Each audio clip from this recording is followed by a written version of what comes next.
साथियों नमस्कार।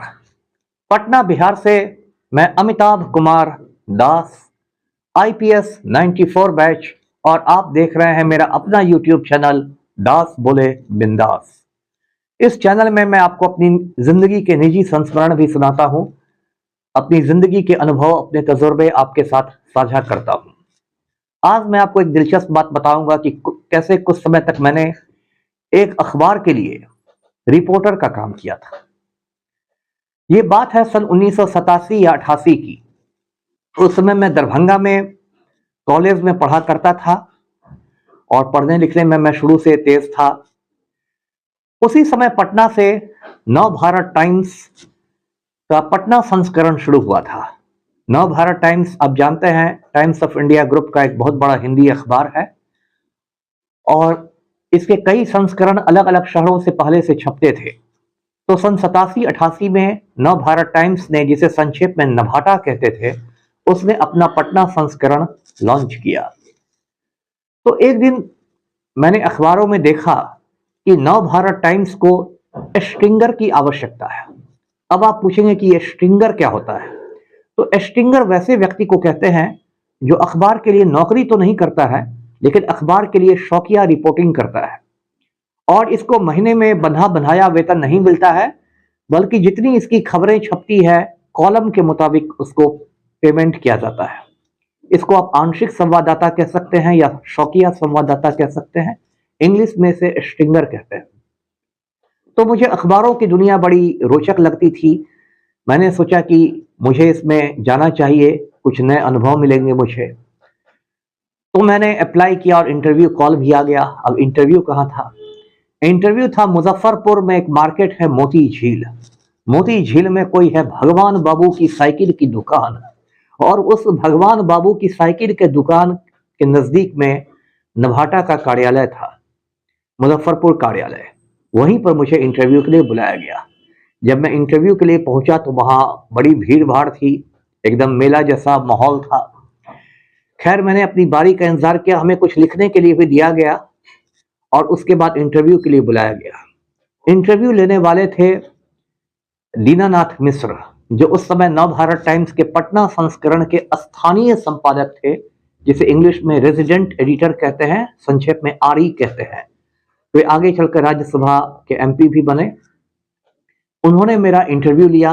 दीनानाथ मिश्र बड़े मोटे ताजे व्यक्ति थे, लगातार सिगरेट पीते रहते थे, फिक्र को धुएं में उड़ाते चलते थे और काफी देर तक मेरा इंटरव्यू चला, 30 मिनट, 40 मिनट, 45 मिनट जैसा। और उसके बाद उन्होंने कहा कि मैं आपसे बहुत प्रभावित हुआ हूं, आप क्या हमारे सांस्कृतिक संवाददाता बनेंगे नभाटा में, यानी कि कल्चर पर लिखेंगे, सांस्कृतिक गतिविधियों पर। मैंने कहा हाँ बिल्कुल लिखूंगा।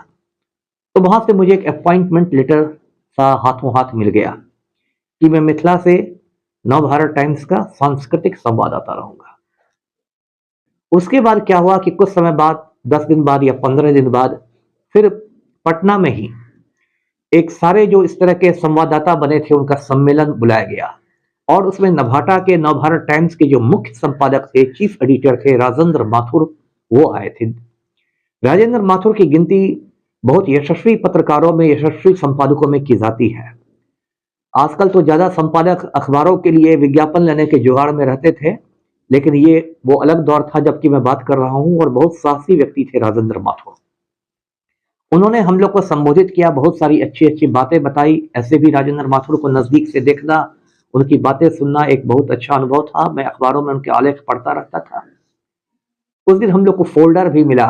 मतलब फोल्डर का ये मतलब था कि एक मतलब कलम मिली जिस पर नव भारत टाइम्स छपा हुआ था। कुछ लिफाफे मिले, 50 या 100 लिफाफे, जिसमें नव भारत टाइम्स का पटना कार्यालय का पता छपा था, जहां पर अभी आप जानते होंगे पटना का आइडिया जिन लोगों को हुआ कि फ्रेजर रोड में टाइम्स ऑफ इंडिया का ऑफिस है, उसी ऑफिस के एक तल्ले पर नभाटा का कार्यालय था। तो इस तरह पूरा फोल्डर लेकर मैं बिल्कुल समझिए लैस होकर लौटा दरभंगा।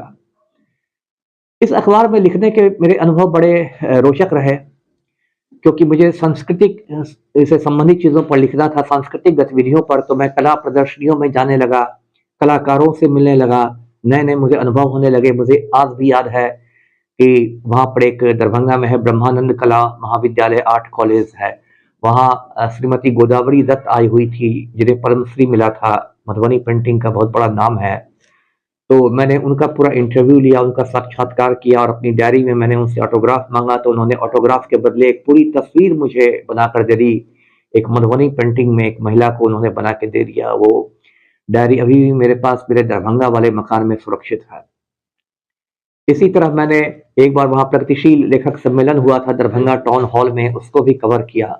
वहाँ मेरी मुलाकात बाबा नागार्जुन से हुई। आप जानते हैं बाबा नागार्जुन, उनका असली नाम वैद्यनाथ मिश्र था। मैथिली में यात्री के नाम से लिखते थे और हिंदी में नागार्जुन के नाम से लिखते थे। बहुत बड़े जन कवि थे और वामपंथी विचारों के थे। बहुत करीब से मैंने नागार्जुन जी को देखा और उस पर मैंने रिपोर्टिंग की। मैं दरभंगा में जो संग्रहालय हैं उनमें भी मैं आने जाने लगा। लक्ष्मेश्वर सिंह संग्रहालय है, उस पर हमारी रिपोर्टिंग हुई। दरभंगा में मैं जिस स्कूल में पढ़ता था, जहाँ से मैंने मैट्रिकुलेशन किया, एमएल एकेडमी है, बहुत पुराना स्कूल है दरभंगा का। वहाँ पर हर साल विद्यापति पर्व मनाया जाता है, जहाँ मैथिली के बड़े बड़े लेखक, बड़े बड़े कवि लोग आते हैं और रात भर ये चलता है और हजारों हजार लोग आते हैं, 2-3 दिनों तक चलता है। विद्यापति पर्व की भी मैंने रिपोर्टिंग की और इस समय मुझे बहुत मजा आने लगा, क्योंकि मैं रिपोर्टिंग तो करता ही था, साथ साथ बहुत नई बातें भी सीखता था। इस बीच नभाटा ने अपनी लोकप्रियता बढ़ाने के लिए एक प्रतिभा खोज परीक्षा लेने का फैसला किया कि बिहार के तमाम जिलों में एक प्रतिभा खोज परीक्षा होगी, जिसमें जो लड़के लड़कियां हैं जो मेधावी हैं उनको चयनित करके स्कॉलरशिप दिया जाएगा। तो दरभंगा में उसको कराने की जिम्मेदारी समझिए मेरे कंधे पर आ गई और फिर मैंने वहाँ पर स्कूल में घूम कर, कॉलेजों में घूम कर लड़के लड़कियों को भाई ये किया, प्रेरित किया कि वे इस परीक्षा में आए। और जिस दिन ये परीक्षा हुई उस दिन मैं दिलचस्प बात बताऊं कि उस समय दरभंगा के एसपी थे मिस्टर यूएस दत्त, जो आईपीएस थे 76 बैच के, वही चीफ गेस्ट थे। तो काफ़ी समय तक मैं यूएस दत्त साहब के साथ मंच पर बैठा रहा। बाद में संयोग ऐसा हुआ कि मैं खुद आईपीएस बना और एक बार मुझे पटना के मौर्य होटल में मिस्टर यूएस दत्त मिल गए। तो मैंने उन्हें कहा कि सर, जब आप दरभंगा के एसपी हुआ करते थे तब एक समारोह में आपसे मेरी मुलाकात थी, तब मैं नवभारत टाइम्स के लिए रिपोर्टिंग करता था। तो वे बड़े खुश हुए। उनको ज़्यादा कुछ याद नहीं था, लेकिन वे बड़े खुश हुए जब मैंने उनको ये बात बताई। साथियों, बाद में मुझे लगा 1-2 साल काम करने के बाद कि मुझे पढ़ाई लिखाई पर ज़्यादा ध्यान देना चाहिए, क्योंकि मैं पत्रकारिता को अपना पेशा नहीं बनाना चाहता था। तो फिर मैंने उसमें लिखना बंद कर दिया। लेकिन इसमें मैंने बहुत सारी नई बातें सीखी कि किस तरह इंट्रो लिखा जाता है खबर का। इंट्रोडक्शन को संक्षेप में इंट्रो कहते हैं और कैसे पूरी खबर को उसमें गागर में सागर की तरह भर दिया जाता है। मैंने ये बात सीखी कि आपकी यदि खबर का खंडन आ जाए, लिखित खंडन आ जाए, तो ये बड़ी बुरी बात होती है। इसलिए कभी भी कोई भी खबर लिखिए तो पूरी जिम्मेवारी के साथ लिखिए, बहुत मतलब गहनता से जांच पड़ताल करके लिखिए। फिर हम लोगों को ये सिखाया गया कि कोई भी खबर यदि आप किसी के विरोध में लिख रहे हैं तो कम से कम उसका पक्ष भी जान लीजिए, जिससे कि आपकी खबर संतुलित बन सके, बैलेंस्ड बन सके। मैं आपको 2-3 दिलचस्प बात बताते चलूँ कि अभी जो एक बड़े पत्रकार हैं, वरिष्ठ पत्रकार हैं उर्मिलेश जी, वो नभाटा में मेरे सीनियर थे। एक और बड़ी महिला पत्रकार हैं मणिमाला जी, वो भी नभाटा में मेरी सीनियर थी।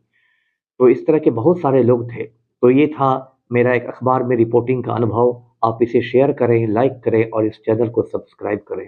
धन्यवाद। जय हिंद।